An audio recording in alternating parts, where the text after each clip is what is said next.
안녕하세요, 작가님. 강 작가님. 반갑습니다. 오늘은 세대를 막론하고 요즘에 많이들 고민하는 문제가 의존인 것 같거든요. 예를 들면은 부모님에게 의존하려는 젊은 층은 캥거루족, 다른 이에게 지식을 의존하려는 사람은 핑거 프린세스, 뭐 술에 의지하려는 의존성 알코올 중독도 있고요. 그 엄청 많은 의존들이 있는 것 같아요, 세상에는. 사람은 의존할 수밖에 없는 동물인가 이런 생각도 들고요. 어떻게 생각하세요?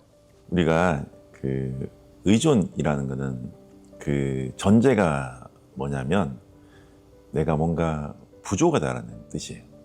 내가 뭔가 결핍되어 있고 부족할 때 남한테 의존하잖아요.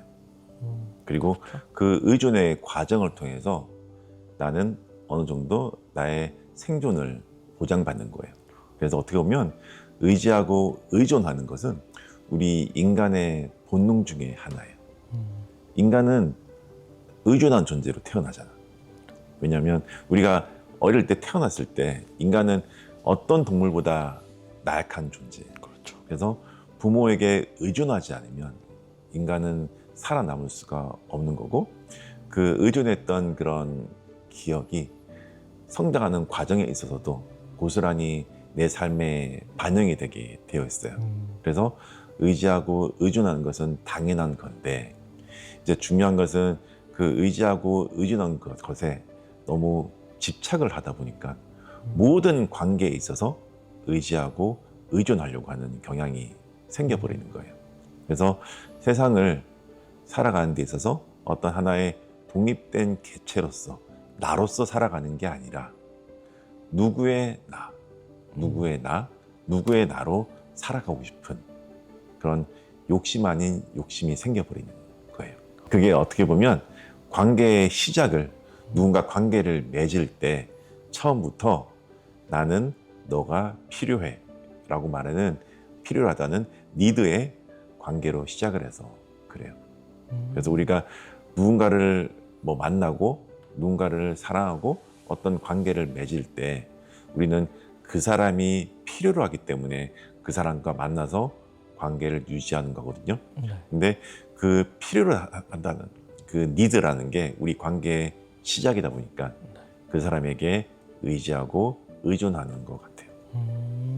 사실 그 의존이 큰 사람도 있고 뭐 상대적으로 적은 사람들도 있잖아요. 내가 다 할 거야. 이렇게 의존도가 높아지는 이유가 있을까요? 그러니까 어떻게 보면 자립심이 좀 약해서 그런 것 같아요. 제가 아까 말씀드렸다시피 의존성이 강한 사람은 결핍감이 많은 거라 그랬잖아요. 내가 부족하기 때문에 의지하고 의존하기 때문에. 그런데 이런 의존성이 떨어지고 자립심, 독립심이 강한 사람들은 내 안에 결핍감이 아니라 나 스스로에 대한 신뢰감이 있는 거예요. 나에 대한 신뢰감을 우리가 자신감이라 그러잖아요. 그 자신감이 있는 사람은 남에게 의존하지 않게 되는데, 이 자신감이 있으려면 자존감이 있어야 돼요. 자존감이 뭐라 그랬죠? 자기 존재에 대한 감각이에요. 내가 어떤 존재인지를 알게 되면, 즉 내가 뭐를 잘하고 내가 뭐를 못하는지, 자신에 대한 메타인지가 있을 때, 그러면 내가 잘하는 것을 조금 더 강화하고 내가 못하는 것을 좀 보완함으로써 어떤 분야에 있어서 자신감이 생긴단 말이에요.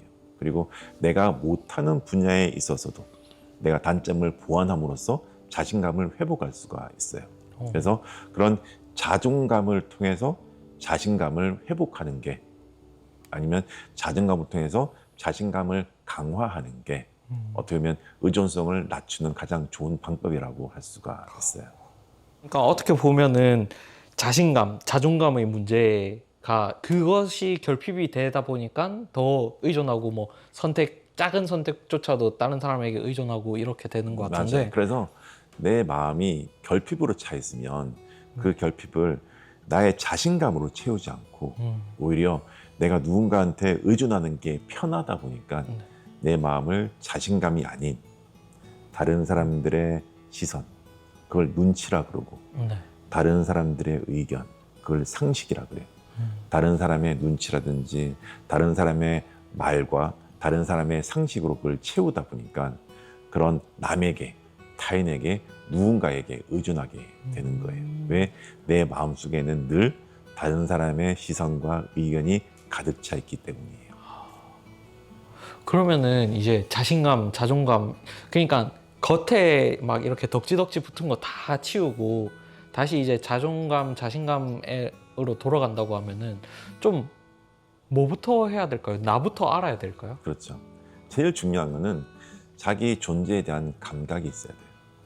그 자기 존재에 대한 감각이 뭐냐면 나에 대한 메타인지, 나에 대한 알미라는 거예요. 내가 어떤 말을 하고 어떤 생각을 하고 어떤 행위를 하는지 그 생각과 말과 행위를 통해서 내가 남들과 다른 어떤 특별한 점을 가지고 있고 남들보다 못한 이런 단점을 가지고 있는지 자신에 대한 알미 있다 보면 그 장점을 강화하고 단점을 보완할 수가 있거든요.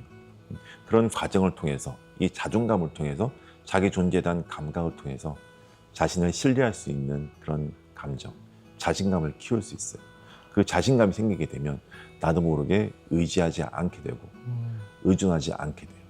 그러면 그 의지와 의존이 없어지게 되면 타인의 인정이 필요로 하지 않는 거예요. 그때 비로소 내가 당신의 인정을 필요로 하는 니드의 존재가 아니라 당신에게 나의 인정을 줄 수 있는 기부의 존재로 바뀌게 되는 거예요. 누군가의 인정을 받는 삶을 뭐라 그러냐면 노예의 삶이라고 해요. 노예는 타인의 인정, 주인의 칭찬을 가장 중요시 하잖아요.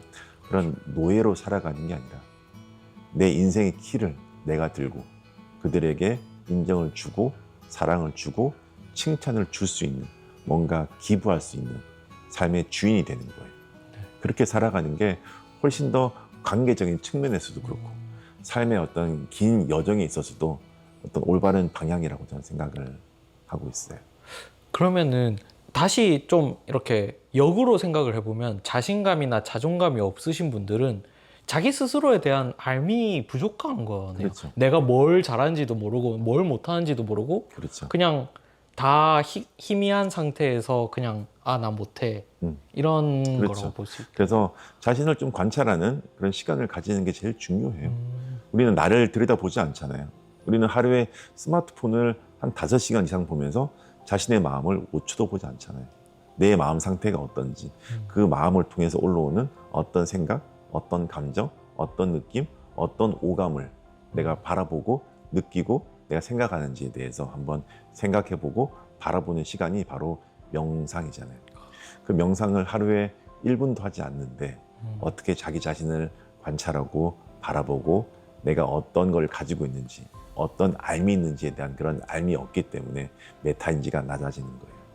그러다 보니까 자기 존재에 대한 감각이 없게 되고 자기 존재에 대한 감각이 없다 보니까 자기를 신뢰하는 마음도 줄어드는 거예요. 그러다 보니까 나를 신뢰하지 않으니까 뭘 신뢰한다?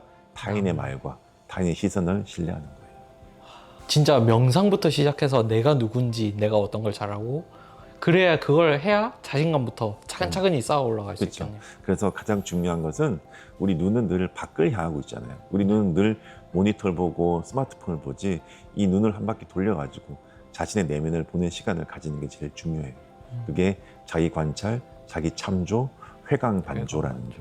그 시간을 가지면서 명상을 좀 주로 하다 보면 남에게 의존하는 자신을 관찰할 수 있게 되고 그런 모습을 자주 관찰하다 보면 거기서 벗어날 수 있는 힘을 가지게 될 겁니다.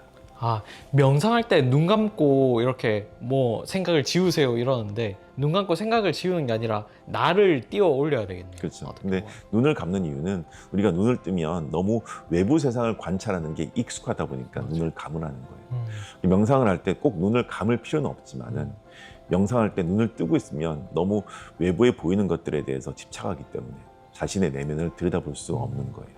물론 외부에 보는 것을 우리가 느낄 수도 있어. 아, 내가 이것을 보고 있구나라고 또 다른 알아차림을 할 수가 있는데 그거는 조금 명상에 조금 습관화되고 어느 정도 조금 레벨이 올라간 사람들이 하는 거고 초창기엔 눈을 감고 외부로 가던 나의 눈을 안으로 돌리는 것을 연습하는 거에 있어서는 눈을 감는 게 좋은 것 같아요.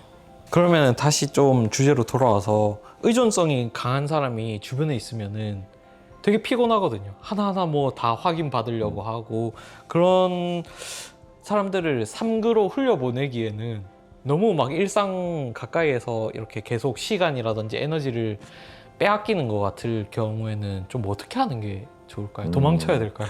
좀 어려운 문제긴 한데 네. 우리가 나에게 의존적인 사람, 나에게 의지하는 사람, 그런 사람들을 사실 처음에 보면 되게 착해 보여요. 왜? 내가 시킨 대로 다 하니까. 선택지를 다 나한테 주니까. 그렇지. 내 말을 잘 듣는 존재니까. 보통 그런 사람들을 연인으로 삼고 결혼한 경우도 되게 많아요. 내 말을 잘 듣고 내 말을 잘 듣다 보니까 우리는 생각이 비슷한 것 같고 비슷한 감정과 비슷한 느낌을 느끼는 것 같아요.